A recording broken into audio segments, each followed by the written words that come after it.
오늘 본문 61장은 메시아 당시 입장에서 보면 이사야 선자는 우리 예수님 오시기 전 약 700년 전 사람입니다. 대략. 그러니까 그때 입장에서 본다면 언제 올지는 모르지만 앞으로 오실 메시아, 그리스도, 메시아나 그리스도나 같은 의미입니다.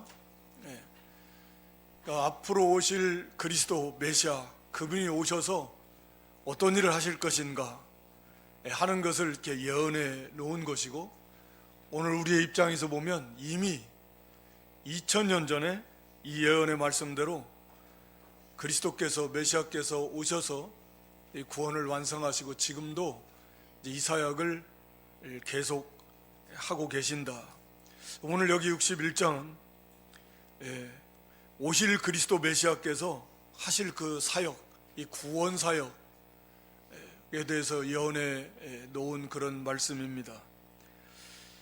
그래서 구체적으로 그리스도께서 구원해 주시는데 어떻게 어떠한 자들을 또 구원해 주시고 구원의 그 면면의 내용들은 또 어떤 것들인가 하는 것들을 세세하게 오늘 본문에서 기록을 해놓고 있습니다. 그래서 오늘 이 말씀을 통해서 우리가 참 받았으면 하는 그런 은혜는, 하여튼 하나님이 각자에게 필요한 대로 주시겠지만, 우리가 진정으로 예수 그리스도를 실제적인 삶 속에서 우리의 구주로 모시고 살아간다라고 하면, 우리가 법적으로는 예수를 믿어서 구원받았다 할지라도 여전히 우리의 실제적인 삶의 모습을 보면 세상 사람과 그게 크게 구별되지 않은, 그러한, 지난주에도 잠깐 말씀드렸지만 바벨론이 세상을 상징한다. 이 바벨론의 포로 생활이라고 하는 것은 이스라엘 백성들이 형식적으로는 이사야 당시에도 하나님을 열심히 섬겼어요. 오늘날로 말하면 예배에 열심히 참여하고 예물도 갖다가 많이, 헌금도 많이 하고 봉사도 하고, 그렇지만 그러면서 한편으로는 또 우상을 섬기고 삶 속에서 하나님의 말씀대로 살지 않는, 그러니까 형식적으로 겉으로만 신앙생활을 하는 거죠. 오늘날도 우리가 하나님을 섬긴다고 하면서 하나님보다 더 좋아하는 돈, 물질, 자식, 세상과 세상에 속한 것들, 자기 사랑, 돈 사랑, 쾌락 사랑, 껍데기만 있는 신앙생활의 모습, 우리가 디모데후서 3장에서 살펴본 대로 그 자체가 벌써 이미 바벨론, 세상에 붙잡혀 있는, 세상에 포로된 거나 마찬가지다 그랬습니다. 구약시대에는 그들이 그래서 실제적으로 바벨론이라고 하는 나라에 포로로 잡혀가서 70년이 넘는 삶을 살았지만, 세월 동안 종살이를 했지만, 오늘날에는 우리가 영적인 개념에서 본다라고 하면 여전히 겉으로는 당시 이스라엘 백성들처럼 하나님을 섬기는데 속으로는 참으로 하나님만을 섬기지 않고 하나님보다 더 의지하고 좋아하고 가까이 하는 그런 우상들이 많이 있어서, 또 실제적으로 삶 속에서 말씀에 철저하게 입각해서 하는 것이 아니고 그저 자기 욕심대로 인간의 생각, 수단과 방법을 쫓아서 그렇게 살아감으로 이미 그 자체가 세상의 바벨론, 그런 세상에 포로된, 세상에 매인받은 그런 모습과 다를 바 없다.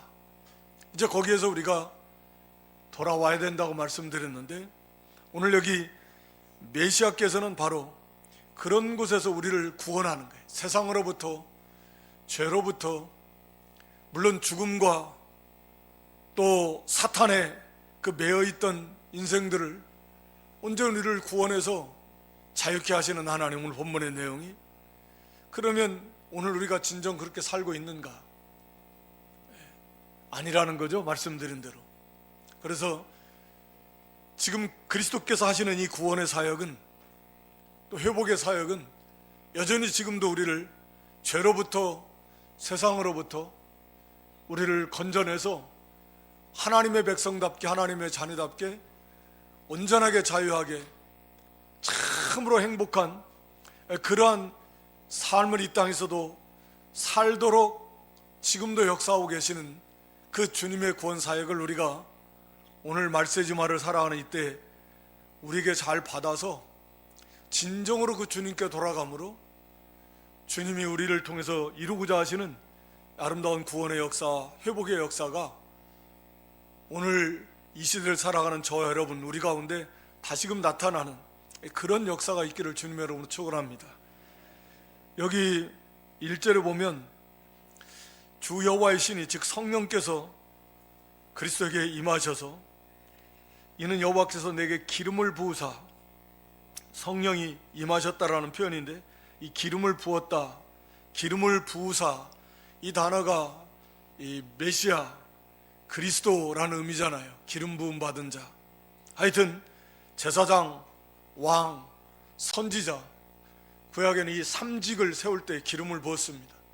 예수님은 우리가 잘 아는 대로 이 삼직을 다 가지고 오신 분이에요. 왕으로 오셨고 대제사장으로 오셨고 참 선지자로 오셔서 지금도 그 삼직을 영원히 수행하고 계시는 그런 주님이시다. 이 주님께서 오셔서 하시는 일은 뭐냐? 가난한 자에게 아름다운 소식을 전한다. 이 아름다운 소식, 기쁜 소식, 구원의 기쁜 소식을 말합니다. 온 백성에게 맺힐 큰 기쁨의 좋은 소식이다. 천사들이 그렇게 말했잖아요. 예수님 탄생을 통해서. 그러니까 인간의 언어로 더 이상 어떻게 표현할 수가 없어요.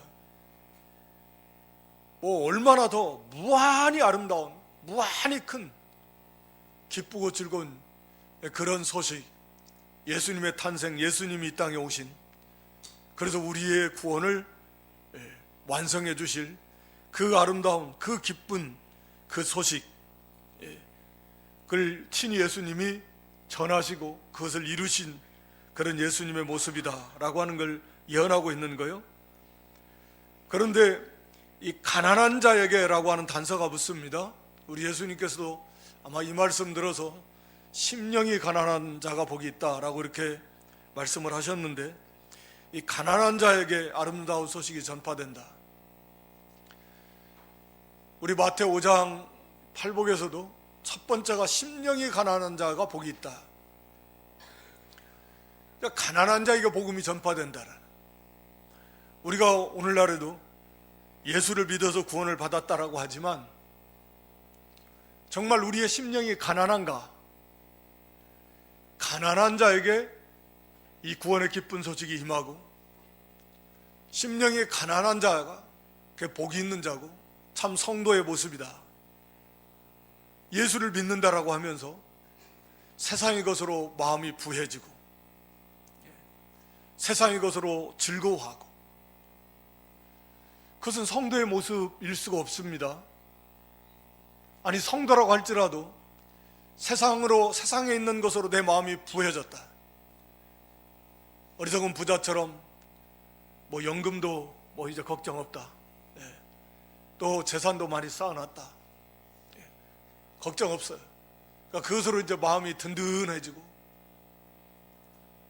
세상과 세상에 속한 것으로 즐거워한, 그 속에서 하나님이 주시는 참된 자유, 평강, 기쁨을 맛볼 수가 없는 거예요. 그러니까 다시 가난한 자에게 복음이 전파된다 그랬으니까 이미 우리가 예수님을 믿어서 어느덧 형식만 있고 실제적으로 우리의 심령이 가난해지지 않았다라고 하면, 이 가난해져야 오늘 이 시간에도 이 말씀이 우리에게 참된 구원의 말씀, 생명의 말씀으로 우리에게 임할 수 있다라고 하는 거죠. 가난한 자라고 하는 것은 물론 문자적인 의미는 경제적으로 가난한 그런 의미를 포함하고 있어요, 당연히. 그래서 경제적으로 가난하다, 사회적으로 억압받는다, 핍박을 받고, 그래서 참으로 삶이 곤고한 사람들인데, 이 사람들의 특징은 뭐냐면 더 이상 이제 세상에 소망을 둘 수가 없어요. 그러니까 오직 바라보는 게 하나님의 은혜예요. 긍휼이요, 약속하신 메시아입니다. 메시아 그분이 오실 때 그분의 나라를 세우셔서 이 불의한, 이 죄악된 세상을 심판하시고 의와 공평이 충만한 그런 완전하고 아름다운 하나님의 나라를 세우실 때 그 나라에서, 그 속에서 하나님이 약속하신 그 영광의 영원한 생명의 삶을 살게 될 것을 소망하게 되는 거예요. 물론 이스라엘 백성들이 이것이 조금 이제 육신 중심의, 물질 중심의 세상적 기준의 메시아 왕국을 좀 기대하는 잘못된 부분들이 분명히 있었지만 영적 하나님 나라 건설인데, 그러나 이렇게 세상에 소망이 없고 경제적으로 혹은 육체적으로 또는 사회 신분적으로 여러 가지로 어려움 속에서 억압받고 힘들어하고 곤고한 가운데 있는 이 사람들의 오직 소망이 누구냐? 오직 하나님, 오직 메시아. 그분만이 우리의 소망이고 그분이 오셔서 온전한 하나님의 나라 메시아 왕국을 건설해서 그게 우리가 유일하게 바라볼 소망이다. 여러분, 우리가 물질이 풍요로운 그런 시대를 살아가고 있지만 우리가 정신적으로 또 영적으로 더 피폐해져가는 죄의 악이 관영해진다 말했잖아요. 죄가 더 많아질 뿐만 아니라 죄가 더 죄다워지는, 죄가 더 깊어지는, 더 악해지는, 죄가 더 죄다워지는 점점 그런 시대에 살고 있습니다. 그래서 점점 더 끔찍한 일들이 아무렇지도 않게 일어나는 거예요. 가면 갈수록. 그러니까 이 세상에 소망을 둘 수가 없어요. 오직 바라보는 것은 하나님의 나라예요. 이게 가난한 심령이에요. 세상에 소망을 둘 수가 없습니다. 세상에게서 위로를 받을 수가 없습니다. 세상을 그래서 추구하지도 않습니다. 진정한 의와 거룩, 사랑과 공평이 충만한 하나님의 나라를 소망하게 되는 거예요. 그러니까 이게 심령이 가난한 자예요. 주님의 은혜를 사모하고 내가 정말 영적으로 심히 곤고하구나, 나는 이 세상에 더 이상 소망을 두지 않는다, 세상을 나는 더 이상 바라보지 않는다, 그리고 오직 주님을 바라보고 당신은 오실 그리스도를 바라보고 우리에게는 이미 오신 그리스도, 우리 안에 우리와 함께 하시는 그리스도, 오직 그리스도께만 소망을 두는 사람, 이게 가난한 자입니다. 이런 가난한 심령이 돼야 돼요. 어느덧 우리 자신도 모르게 그저 세상의 것으로 하나님께서 풍성한 복을 주셨는데 물질의 복도 따라온 거죠. 영적인 복, 한국교회가 부흥하고 거기에 따라서 물질의 복도 하나님이 부어주신, 그만 이제 영적으로는 해이해지고 육신적으로는 세상에 취해서 세상의 것으로 즐거워하고 마음이 부해져서 감각이 없어져 버리는, 영적으로 깊이 잠들어 버리는, 죄에 대해서 무감각해져 버리는 그런 시대에, 그런 속에서 우리가 살아가고 있는 것입니다. 그래서 다시금 우리의 심령이, 우리가 가난해져야 돼요. 우리 영적으로 얼마나 가난한 존재인가를 먼저 깨달아야 됩니다. 세상에 소망이 없는 줄 알아야 돼요. 더 이상 세상의 것으로 우리가 즐거워해서는 안 돼요.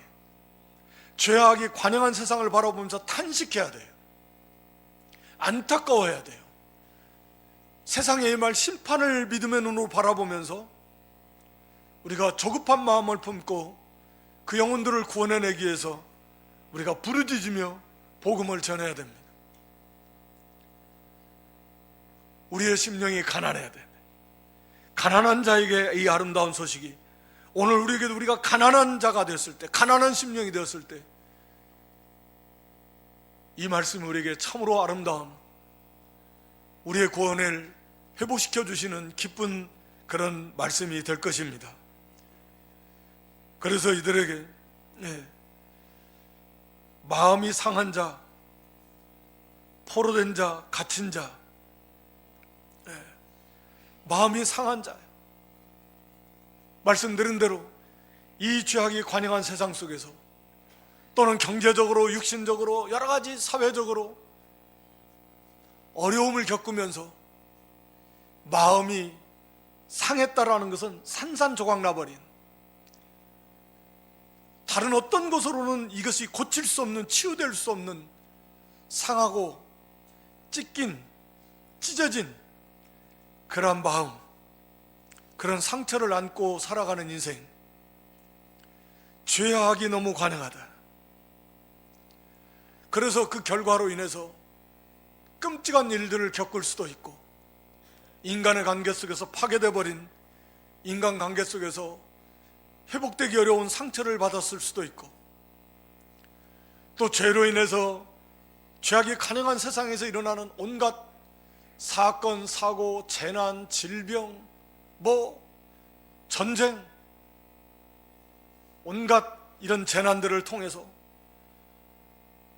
말로도 할 수 없는 그런 큰 상처를 받고 신음하며 고통하며 살아가는 인생, 사실 모든 인생들이 다 그렇지만 그걸 몰라요.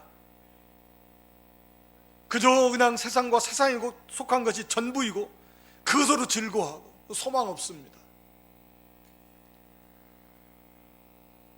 그래서 그 죄 때문에, 죄로 인한 결과 때문에 상처받고 치유되지 못하는 그런 조각조각 난 그런 상처를 안고 살아가는 모든 마음들이 그리스도 안에서 깨끗하게 고침받고 치유받을 수 있다라고 하는 것입니다. 우리가 세상에서 사람 관계 속에서 말씀드린 대로, 또는 여러 가지 사건 사고를 통해서 환경 속에서 크고 작은 많은 상처를 받고 살아가지만 그 상처가 온전히 치유될 수 있는 것은 그리스도 안밖에 없습니다. 진정으로 그리스도 안으로 들어가고 예수님 안에서 살 때, 예수님을 가까이 할 때 그 예수님 안에서 이 치유가 온전하게 이루어진다라고 하는 거죠. 다른 곳에서는, 다른 방법으로는 이 상처를 치유할 수 없습니다. 악을 악으로 갚아 더 큰 상처, 더 큰 고통만 임하게 되는 거예요. 난 두고 보자, 내가 상처를 받았으면 더 큰 상처로 갚아주겠다. 세상이 그런 거 아니에요? 그래서 고통스러워지는 거지만, 우리가 오직 그리스도의 세계로 들어갈 때, 예수님 안에 거할 때, 거기에서 완전한 치유, 완전한 회복이 그 속에서 일어나게 되는 것이고 그걸 누리게 되는 것입니다. 그래서 용서가 되는 거예요. 불쌍히 여기는 마음이 생기는 거예요. 원수 사랑하는 마음이 그저 그렇게 되는 게 아닙니다. 완전한 치유가 된 거 아닙니까? 원수보다 더 고통스러운 존재가 어디 있습니까? 그런데 그 원수조차도 사랑하게 된다라고 하면 완벽하게 치유가 이루어진 거죠. 이거 그리스도 안에서 참으로 주님과 가까이 하고 주님 안에 거하고 우리가 생명 있는 삶, 믿음의 길로 나아갈 때 그 속에서 모든 상한 마음이, 상처받은 마음들이 깨끗하게 치유될 수 있다. 다른 것으로는 안 된다. 돈이 치유해 줄 것 같아도 안 됩니다. 오직 예수 그리스도만이 완전한 치유자, 회복자 되시는 그런 주님이십니다. 거기 포로된 자에게 자유를 주고 갇힌 자에게 노임을 준다라는 말씀도 사실 같은 의미잖아요. 말 그대로 포로가 돼보면, 또 갇혔다, 감옥에 갇혔다. 우리가 포로가 돼본 적, 감옥에 갇힌 적 별로 없겠지만 얼마나 답답하고 얼마나 힘들고 얼마나 고통스럽고, 거기에 무슨 기쁨이 있고 행복이 있겠습니까? 무슨 거기에 소망이 있겠습니까? 언제 끝날지도 모르는 이 포로 생활, 얼마나 갇혀있는 이 답답한 생활, 실제로 그런 삶을 산다고 해보십시오. 바벨론의 포로 생활에. 여러분, 우리가 말씀드린 대로 그렇게 믿음에서 떠남으로, 세상과 세상에 속한 것을 좋아함으로, 세상과 짝함으로 이미 세상 바벨론에 포로된 생활을 하고 있다. 그러니까 좋을 것 같은데 곤고해지는 거예요. 답답해지는 거예요. 거기에 자유와 평안이 없어요. 늘 염려와 근심과 걱정이 끊임없습니다. 싸움과 다툼이 끊임이 없습니다. 수고는 수고대로 가득하죠. 새벽부터 밤늦게까지. 그래도 어떤 평안이 없어요. 됐다 하는 게 없습니다. 갈수록 그래요. 이게 잡혀 있는 거예요. 아, 내가 무슨 포로야, 나 갇혀 있지 않아. 하지만 이미 그리스도를 떠난 삶은 세상에 잡혀 있다. 매여 있다. 돈에 매여 있어요. 세상 일에 매여 있어요.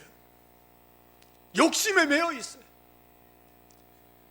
세상과 세상에 속한 것을 추구해서 그것을 이루려고 하는, 거기에 다 매여 있습니다.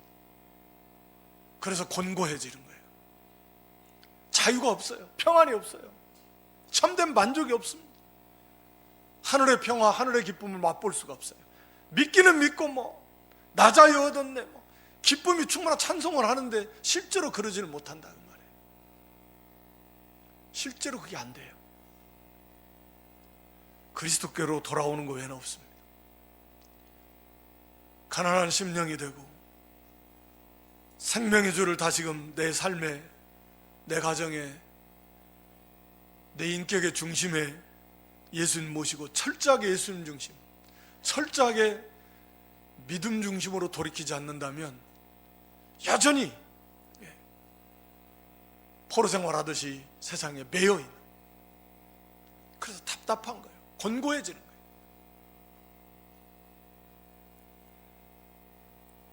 여기 2절에 보면 여호와의 은혜의 해, 우리 하나님의 신원의 날을 전파한다. 그래서 모든 슬픈 자를 위로해 주신다라는 표현이 있습니다. 은혜의 해라는 말은 희년이라는 의미인데요, 구약의 개념입니다. 희년은 50년 만에 한 번씩 돌아오는, 한마디로 이 희년에는 어떤 일이 일어나냐면 모든 빚을 다 탕감해줘. 오늘날에도 가계부채가 기원도 하여튼 굉장히 몇 조, 500조 넘어가나 하여튼 엄청나게 많잖아요, 우리나라도. 근데 이 희년이 돌아오면 이 빚을 다 탕감해줘 버립니다. 아예 없어져요. 또 희년이 돌아오면 구약시대의 이스라엘 백성들은 결국은 종으로 팔아요. 남의 집 가서 종살이 합니다. 빚을 못 갚으니까. 또는 도저히 굶어 죽게 생겼으니까 가서 자녀를 종으로 남의 집 종살이 해주라고 팔아서 어쨌든 종으로 팔려가요. 그런데 이 희년이 되면 종으로부터 다 자유합니다. 다 돌아가요. 또 이 희년이 되면 어떤 일이 있냐, 땅 판 거, 조상으로부터 아버지로부터 할아버지 때 물려온 그 땅 기업을 받았는데 그거 다 팔아먹었어요. 힘들어. 그래서 다 팔았는데, 그래서 없어져 버렸는데 희년이 되면 그 땅 판 거 다 돌려줍니다. 이게 희년이에요. 그러니까 완전한 자유, 완전한 회복입니다.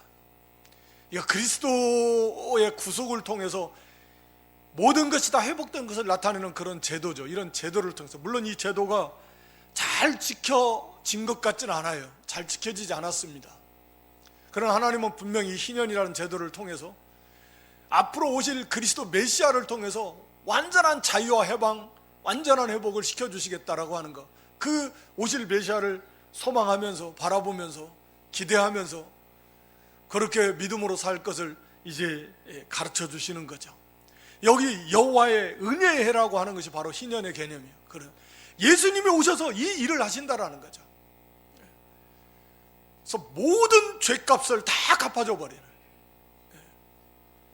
그래서 우리를 완전히 죄로부터, 사망으로부터, 사탄으로부터, 그 종살이하던 우리를 완전히 자유케 해주시고, 하나님의 자녀로서의 그 빼앗겼던 기업을 우리에게 다 회복시켜 주시는, 하늘에 우리가 다 기업을 주잖아요. 그리스도 안에서. 그래서 얼마나 기쁘겠어요, 희년이 돌아오면. 이보다 더 기뻐요. 얼마나 고대하다가 오면 바로 예수 그리스도, 오신 예수님이 하시는 일이 바로 이 희년과 같이 이렇게 비참한 인생들을 온전히 회복시켜주는, 자유케 하는, 하나님의 자녀로서 영원한 하늘의 기업을 받아 누리게 하는 이 일을 우리 주님이 하신다. 그를 통해서 모든 슬픔 가운데 있는 자들을 위로해 주시는 그런 우리 주님이시다 라고 하는 것입니다. 거기 3절에 가서 보면 무릇 시온에서 슬퍼하는 자에게, 이 슬퍼한다라고 하는 것은 이 죄를 붙들고 슬퍼하고 애통하고 참으로 이 죄악된 세상을 보면서 슬퍼하고 애통하고 자신의 죄를, 자기 그 가족의 죄를, 교회의 죄를, 이 나라의 죄를 보면서 애통하고 슬퍼하는 그러한 사람들을 가리킵니다. 시온에서, 하나님의, 시온은 예루살렘을 상징하는데 하나님이 계신 곳, 그런 모든 죄 때문에 슬퍼하고 애통하는 자를 하나님은, 우리 주님께서는 위로해 주시는 그런 주님이시다. 그래서 이 슬픔은 참 절망적인 상황에서 더 이상 소망이 없다, 끝났다, 어떻게 회복할 방법이 없다 싶을 만큼 그렇게 큰 슬픔 가운데 있는 그런 슬픔을 말하는 거거든요. 그러한 슬픔일지라도 우리 주님께서 거기 3절에 말한 대로 구약 시대에는 이 죄를 뒤집어 쓸 때는 극도의 슬픔을 표현할 때 이 죄를 뒤집어 씁니다. 그러니까 말할 수 없이, 그러니까 욥과 같은 거, 욥도 죄를 뒤집어 쓴 거예요. 자기 하루아침에 재산 다 없어졌죠. 10명의 7명의 아들, 3명의 딸 하루아침에 다 죽었죠. 머리끝에 발끝까지 악창이 나서 질병이 한시도 잠을 못 자, 너무 막 고통스럽고 가렵고 막 아프고, 자기 아내는 자기를 욕하면서 돌아서 버렸죠. 친구들도, 또 많은 사람들도 그렇게 욥을 조롱하고, 친구들도 오히려 위로한다고 하지만 더 큰 상처에 소금을 뿌리는 역할만 했죠. 그러니까 너무너무 고통스러운 욥이 죄를 뒤집어 쓰는 거예요. 얼마나 자기가 비참한, 극도의 슬픔 가운데서 이게 죄를 뒤집어 쓴다라는 그런 거거든요. 그러한 슬픔 가운데 있을지라도 인간의 생각으로는 더 이상 이제는 끝났다, 욥처럼 이제는 불가능하구나, 그렇게 비참하고 그렇게 고통스럽고 그렇게 괴로워하고, 나는 이제 끝났다, 내가 이러한 죄를 짓하니, 뭐 그런 경우일지라도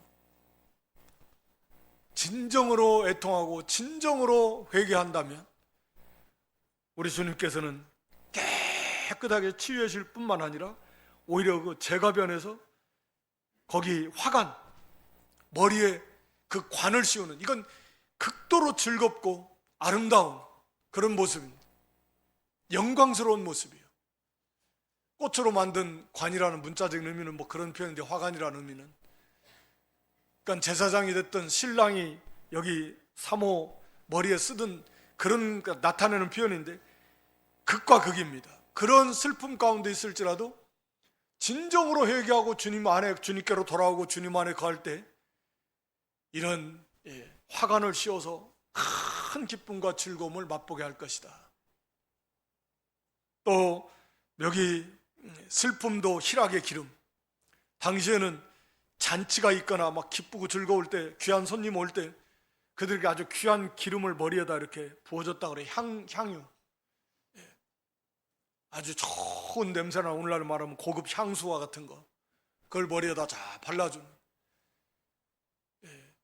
다윗의 시편에서 원수 앞에 그 귀한 상을 차려놓고 머리에 기름을 부으셨다 그랬잖아요. 막 그런 거예요. 큰 잔치, 막 기쁨을 나타내는 희락의 기름.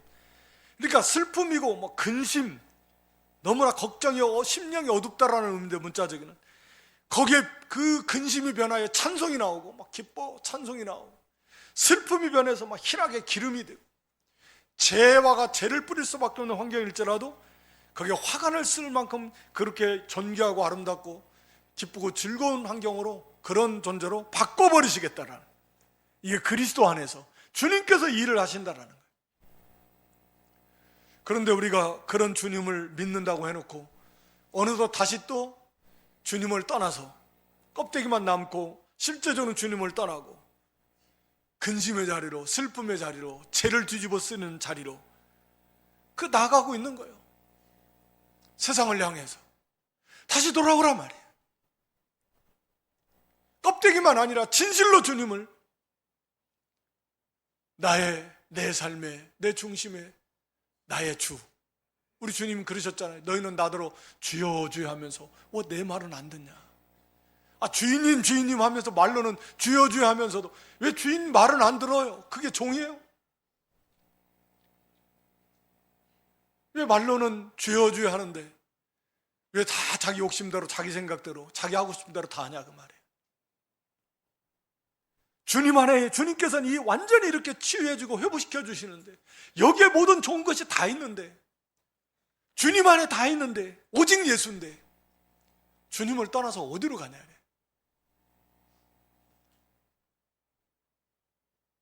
오늘 거기 4절 이하에도 보면 회복의 역사를 말합니다. 오래 황폐하였던 것을 다시 세울 것이다.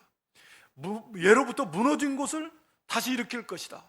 황폐한 성을 곧 대대로 무너져 있던 것을 중수할 것이다. 다 같은 표현인데 3중으로 반복 강조하고 있는 거예요. 3이라는 숫자는 완전수를 나타내는데 3번 반복하는 거예요. 황폐되었던 곳, 무너졌던 곳, 그걸 다 이렇게 세운다. 그러니까 문자적인 의미는 그런 거예요. 이스라엘 백성들이 불신앙으로 하나님 껍데기만 가지고 하나님 섬기다가 징계받아서 바벨론으로 잡혀갔습니다. 바벨론에 의해서 짓밟혔어요. 그래서 예루살렘이 다 불탔습니다. 성전도 다 무너졌어요. 불타버렸어요. 집들도 다 불타버렸어요. 무너졌어요. 그리고 이스라엘 백성은 바벨론 포로로 잡혀갔어요. 지금 이사야가 그걸 예언하고 있는 거예요. 앞으로 그렇게 될 것이다. 자, 예수 그리스도를 통해서 다시 이것이 회복이 된다는 거예요. 1차적으로 이들이 물론 바벨론에서 돌아옵니다. 포로에서 귀환해요. 그래 와서 성전을 다시 세웁니다. 집들을 다시 세웁니다. 다시 말하면 하나님과의 관계가 다시 회복이 됩니다. 지금 이것을 1차적으로 예언하지만 궁극적으로 온전한 하나님과의 관계 회복은 예수 그리스도를 통해서 이루어지게 될 것이다. 그래서 하나님과의 무너졌던 관계가 실제적으로 황폐했던 예루살렘, 성전도 무너지고 집들도 불타고 그래서 더 이상 그곳에서 하나님을 섬길 수 없었던 이스라엘 모습처럼 오늘 우리도 껍데기처럼 옛날 이스라엘 백성들처럼 그렇게 하나님을 섬기지만 실제로는 이미 바벨론의 세상에 포로가 되고 세상에 얽매이고 세상에 붙잡히고 그래서 바벨론에 포로된 것처럼 살아가고 있지만 다시금 여기에서 돌아오는 다시 예루살렘으로 돌아왔던 것처럼 예수 그리스도를 온전히 다시금 나의 구주로 온전히 영접함으로 우리가 영적 시온으로 하나님과의 관계에 다시 돌아와서 무너졌던 그 성읍을, 무너졌던 성전을, 무너졌던 하나님과의 우리와의 관계를 다시금 회복시키라는 거예요. 예수님께서 예수 그리스도를 통해서 다시 무너진 것이, 황폐해진 것이 다시 세워지게 된다. 회복이 되는 것입니다. 예수님을 떠나면 우리의 삶이, 우리 영이 하나님과의 관계가 황폐해집니다. 우리의 심령이 황폐해져요. 그래서 물된 동산과 같이 언제나 은혜가 넘치고 감사가 넘치고 기쁨이 넘치고 사랑이 넘치고 그 속에서 온유하고 겸손하고 그 자유와 평강이 넘치는 그러한 삶이 아니라 점점 이게 강팍해지고 광해와 같이 굳어져가지고 마음이 점점 굳어져요. 신경질 자주 내고 사람이 예민해지고 날카로워지고 싸우자고 좀만 하고 이게 사람이 굉장히 강팍해진 거거든요. 세상은 그렇다 할지라도 하나님의 백성은 물된 동산같이 은혜가 넘칠 때는 너그러움이 있고 사랑이 있고 온유가 있고 겸손이 있고 감사가 넘치고 기쁨이 넘치잖아요. 틈만 나면 원망하고 남 탓하고 불평하고 짜증내고 다투고 신경질 내고 싸우자 그러고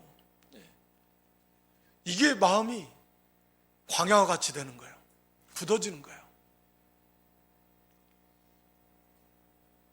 이게 무너져 버린 거죠. 그러니까 그 마음이 그러면 그 삶이 그래요. 관계가 그렇게 돼버리고 가정이 그렇게 되고, 그러니까 하나님과의 관계가 떠나버리니까 바벨론 포로로 잡혀간 거나 마찬가지야. 세상에 다 얽매이고 붙잡히니까 영적인 이 세계는, 예루살렘은, 시온은 다 황폐해져 버리는 것입니다. 그것을 다시 회복하는 거예요. 예수 그리스도. 온전히 예수 그리스도를 다시 나의 구주로 다시금 모시고 철저하게 예수님 중심, 믿음 중심으로 그 예수님의 사랑, 십자가 구속의 은혜와 사랑, 하나님의 그 사랑, 말로만이 아니라 진정으로 우리가 영원히 멸망받아 지옥 그 뜨거운 불 속에 가서 영원히 살아야 되는데, 끝도 없이 영원토록 그 불 속에서 어떻게 사냐 말이에요. 상상도 할 수 없이 정말 너무나 끔찍하고 두려운 일인데 우리가 그곳에 가 수밖에 없었던 인생이잖아요. 그런데 우리를 거기서 구원해내시려고 우리 주님이, 하나님이 사람이 되어 오셨단 말이에요. 상상도 할 수 없이 낮아진 거예요. 우리 사람이 저 돼지가 되는 것보다 더 낮아진 거예요. 하나님이 사람이 되신 것이, 무한히 낮아지시고 십자가의 대속의 죽음을 죽으신 그 사랑, 그 하나님의 사랑, 그 예수님의 사랑을 다시금 좀 깨닫고 우리가 온전히 그 하나님께로, 우리 예수님께로 돌이켜서 우리가 하나님을 사랑하고 그 예수님을 사랑하고 그 구속의 은혜에 감격하고, 비록 연약하고 넘어지고 자빠지기 잘하지만 그래도 다시 일어나서 주님 따라하고 오직 주님을 위해서, 하나님 영광을 위해 살고 싶고 그 말씀대로 살려고 하고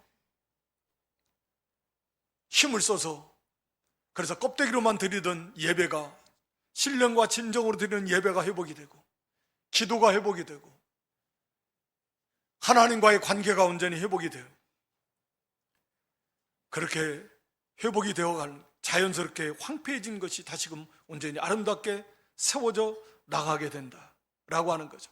그렇게 됐을 때 거기 5절 이하에는 풍성한, 이방인들 5절에 보면 외인들, 이방인들이 양떼와 농부가 되어준다.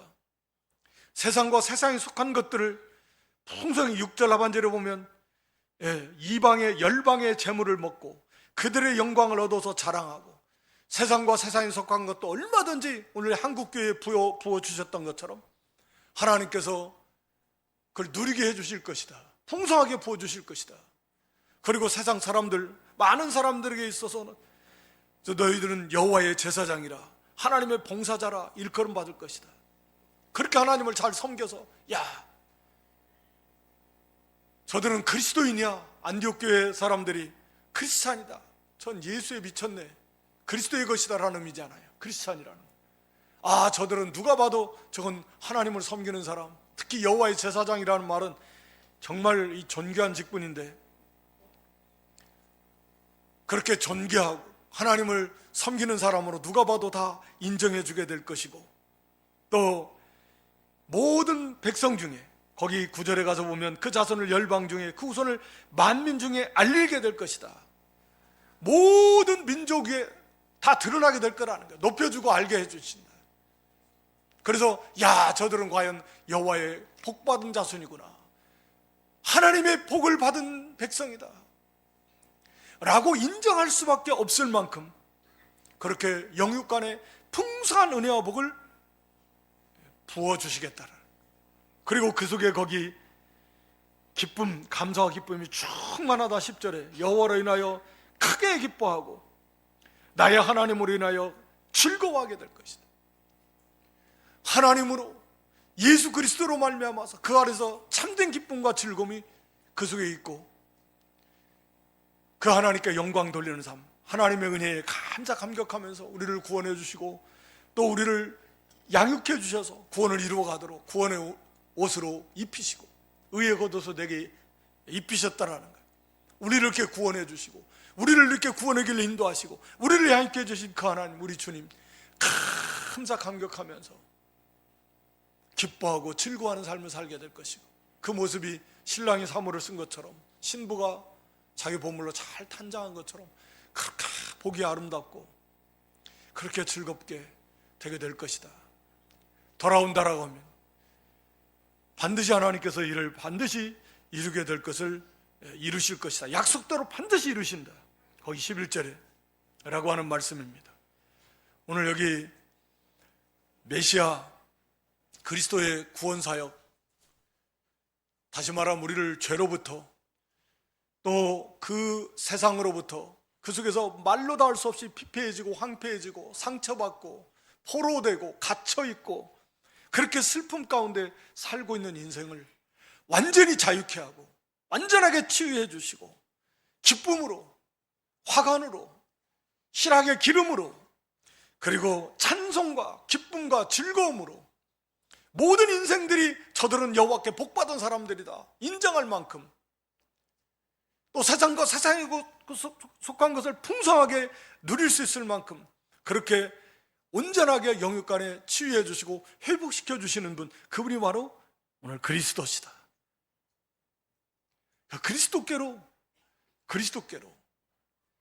우리가 모양과 형식만 가지고 있지 말고, 경건의 모양만 갖지 말고 실제로 경건의 능력으로 그리스도를 진실로 나의 삶, 내 인격의 구주로 다시금 모셔서 우리가 온전히 자유케 되고 그리스도 안에서 온전히 치유되고 온전히 회복되고 무너졌던 우리의 신앙의 모습이, 하나님과의 관계가, 그래서 우리의 삶이, 우리의 가정이, 우리의 교회가 온전히 치유되고 회복되고 하나님이 약속하신 그런 풍성한 영육간의 은혜와 복을 받아 누리는 그런 복된 교회, 복된 성도 모두가 될 수 있기를 주님의 이름으로 축원합니다. 하나님 우리 아버지, 이 땅에 오실 그리스도, 이미 오신 예수 그리스도께서 행하실 그 구원의 사역, 그 면면들을 이 시간 통해서 우리가 세상의 종, 마귀의 종, 죄의 종 포로 생활하면서 상하고 찢기고 상처받고 극도의 슬픔과 고통 속에서 아무 소망 없는 그런 비참한 가운데 있는 인생을 우리 주님 예수 그리스도께서 거기에서 건져주시고 자유케 하시고 희락으로, 기쁨으로, 즐거움으로, 찬송으로, 의와 거룩함으로 하늘과 땅에 있는 모든 것으로 풍성하게 채워서 창대케 하시고 하나님께 온전히 영광 돌리는 그런 복된 삶을 온전히 살게 하시려고, 이런 구원을 우리에게 주시려고 우리 주님이 오셨고 이 일을 우리에게 이루어 가고 계시지만, 옛적의 이스라엘 백성들이 그렇게 형식과 껍데기만 남고 세상과 세상에 속한 것을 짝하고 좋아하고 가다가 비참하게 바벨론 포로 생활했던 것처럼 오늘 우리의 심령 상태가 그렇지는 않은지 오늘 본문 말씀을 통해서 참으로 들려지고 믿어지고 깨달아서 다시 그리스도께로 돌아가 온전히 치유되고 회복되는 그런 승리하는 믿음들 될 수 있도록 하나님 은총과 자비를 베풀어 주시옵소서. 예수님의 이름으로 기도드리옵나이다. 아멘.